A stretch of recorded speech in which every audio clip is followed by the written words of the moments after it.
Les véritables raisons pour lesquelles les Occidentaux s'acharnaient sur Kadhafi sont: premièrement, le lancement d'un satellite africain. C'est Kadhafi qui offre à toute l'Afrique un satellite de télécommunication et opère la première vraie révolution des temps modernes. Ce satellite assure la couverture universelle du continent pour la téléphonie, la télévision, la radiodiffusion et de multiples autres applications telles que la télémédecine et l'enseignement à distance. Pour la première fois, une connexion à bas coût devient disponible sur tout le continent jusque dans les zones rurales grâce au système par pont radio WiMAX. Cette histoire démarre en 1992 lorsque 45 pays africains ont créé la société Rascom, pour disposer d'un satellite africain et faire chuter les coûts de communication sur le continent. Téléphoner de et vers l'Afrique était alors le tarif le plus cher au monde, parce qu'il y avait un impôt de 500 millions de dollars que l'Europe encaissait par an sur les conversations téléphoniques, même à l'intérieur du même pays africain pour le transit des voix, sur les satellites européens comme Intelsat. Un satellite africain coûtait juste 400 millions de dollars payables une seule fois et ne plus payer les 500 millions de locations par an. Quel banquier ne financerait pas un tel projet? Mais l'équation la plus difficile à résoudre était: comment l'esclave peut-il s'affranchir de l'exploitation servile de son maître, en sollicitant ce dernier pour y parvenir? Ainsi, la Banque mondiale, le FMI, les États-Unis et l'Union européenne, ont fait miroiter inutilement ces pays pendant 14 ans. C'est en 2006 que Kadhafi met fin au supplice de la mendicité aux prétendus bienfaiteurs occidentaux, pratiquant des prêts à taux usuraires. Le guide libyen a ainsi mis sur la table 300 millions de dollars, la Banque africaine de développement a mis 50 millions, la Banque ouest-africaine de développement 27 millions, et c'est ainsi que l'Afrique a depuis le 26 décembre 2007 le tout premier satellite de communication de son histoire. Dans la foulée, la Chine et la Russie s'y sont mises, cette fois en cédant leur technologie et ont permis le lancement de nouveaux satellites, sud-africains, nigérians, angolais, algériens et même un deuxième satellite africain est lancé en juillet 2010. Et on attend pour 2020, le tout premier satellite technologiquement 100% africain est construit sur le sol africain, notamment en Algérie. Ce satellite est prévu pour concurrencer les meilleurs du monde mais à un coût 10 fois inférieur. Un vrai défi. Voilà comment un simple geste symbolique de 300 petits millions peut changer la vie de tout un continent. La Libye de Kadhafi a fait perdre à l'Occident pas seulement 500 millions de dollars par an, mais les milliards de dettes et d'intérêts que cette même dette permettait de générer à l'infini et de façon exponentielle, contribuant ainsi à entretenir le système occulte pour dépouiller l'Afrique. Deuxièmement, l'institution d'un fonds monétaire africain entre autres. Les 32 milliards de dollars saisis par M. Obama appartiennent à la Banque centrale libyenne, et prévus pour la contribution libyenne à la finalisation de la Fédération africaine, à travers 3 projets phares. 1. La Banque africaine d'investissement ACIRT en Libye. 2. La création en 2011 du Fonds monétaire africain avec un capital de 42 milliards de dollars, avec Yaoundé pour siège. 3. La Banque centrale africaine avec le siège à Abuja au Nigeria. La première émission de la monnaie africaine signera la fin du franc CFA, grâce auquel Paris a les mains mises sur certains pays africains depuis 50 ans. On comprend dès lors et encore une fois la rage de Paris contre Kadhafi.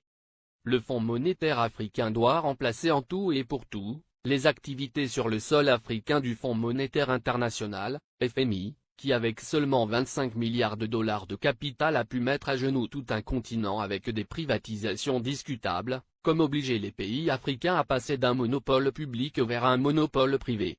Ce sont les mêmes pays occidentaux qui ont frappé à la porte pour être aussi membres du Fonds monétaire africain, et c'est à l'unanimité que du 16 au 17 décembre 2010 à Yaoundé, que les Africains ont refusé cette convoitise, instituant que seuls les pays africains seront membres du Fonds monétaire africain.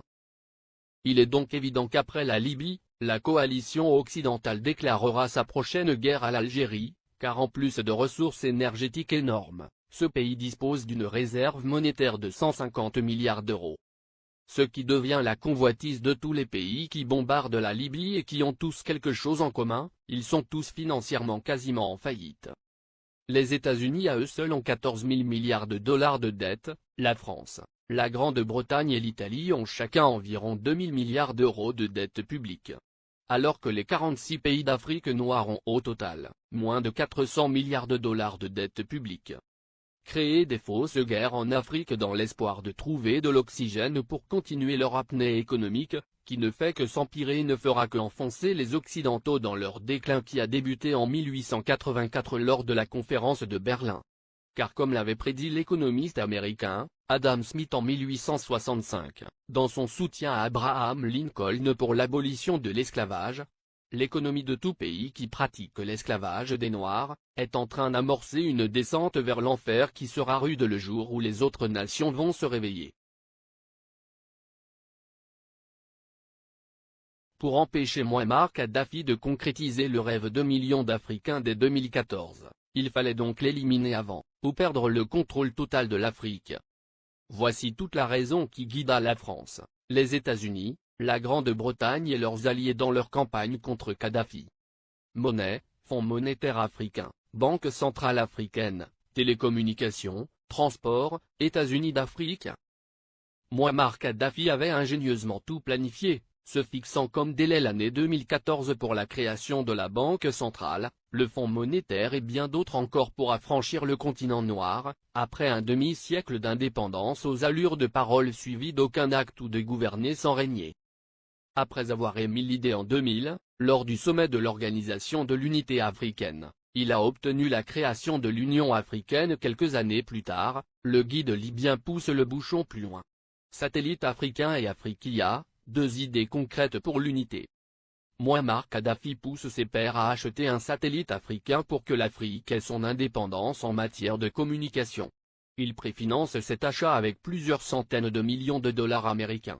Il s'est dépensé sans compter. Ainsi pour acheter le satellite africain, il a mis 300 millions de dollars sur la table, témoigne Moustapha Cissé, ancien ambassadeur du Sénégal en Libye, et ex-conseiller spécial de l'ex-président sénégalais Abdou Diouf, en charge du monde arabo-islamique.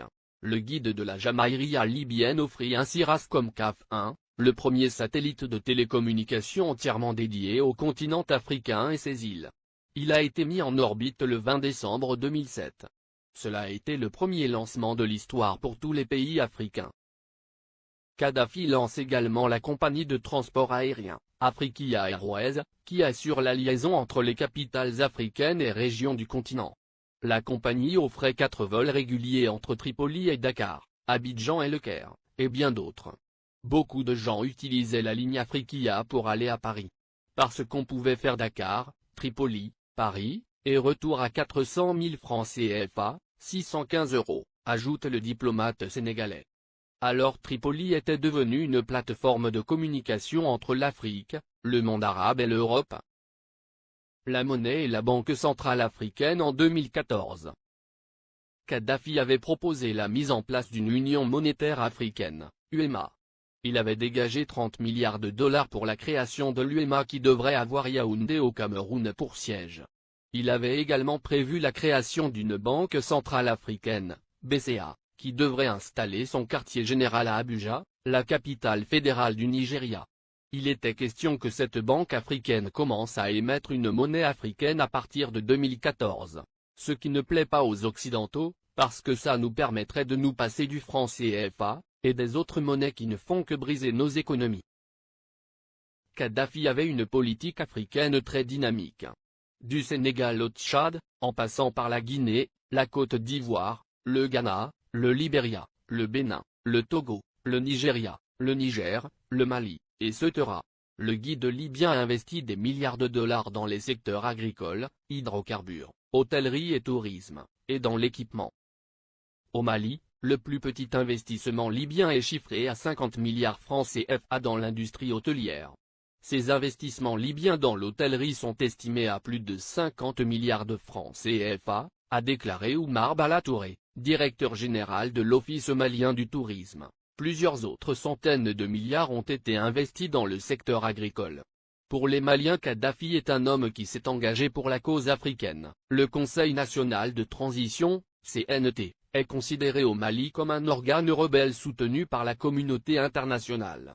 Dès le début de la révolte à Benghazi, et l'entrée de l'aviation étrangère, des associations musulmanes et des partis politiques avaient organisé à Bamako des manifestations de soutien à Kadhafi, dénonçant une invasion occidentale. Le guide libyen a, par ailleurs, dégagé plusieurs milliards de dollars pour la création de banques sahélo-sahariennes au Sénégal, Mali, Niger, Mauritanie, Tchad, et Ceuta, et le rachat de plusieurs compagnies occidentales en Afrique pour réduire leur emprise sur les économies du continent. C'est par exemple le cas de Mobil Oil, du groupe américain, ExxonMobil, qui est devenu Oil Libya dans la majeure partie de la sous-région ouest africaine. La Guinée-Conakry doit sa toute première chaîne de télévision à Mouammar Kadhafi. Il le lui a offert au nom du peuple libyen comme présent au peuple frère de la Guinée en 1979. Il a également équipé l'armée guinéenne, de l'armement lourd aux uniformes des soldats pendant plusieurs décennies. Sans compter un appui financier gigantesque. La vie des Libyens de l'ère Kadhafi. 1.